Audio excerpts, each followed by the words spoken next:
অফিসে যেতে হবে, কিন্তু মেয়েটি ভাবছে পানি কম খাই। এই চিন্তাটা কি শুধু একা তারই? এই শহরে হাজারো নারী প্রতিদিন কাজ করেন রাস্তায়।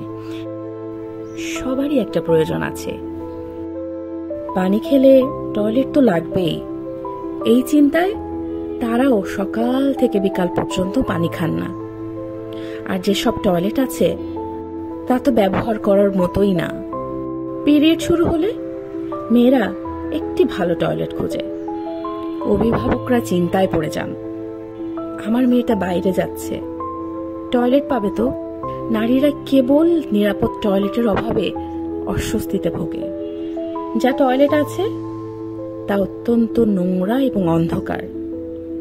কোনো টয়লেটে গেলে শুনতে হয় বাজে কথা, আবার এসব জায়গায় নারী ঢোকার সাহসই করে না, ভয় যদি কেউ দেখে ফেলে। টয়লেট মানে যেন লজ্জা আর অপমান। দীর্ঘ সময় ধরে পানি না খাওয়া, টয়লেটে না যাওয়ার কারণে নারীদের ইউরিনারি ইনফেকশন, কিডনি সমস্যা পর্যন্ত হতে পারে। আবার এই সমস্যার লজ্জায় কেউ বলেও না।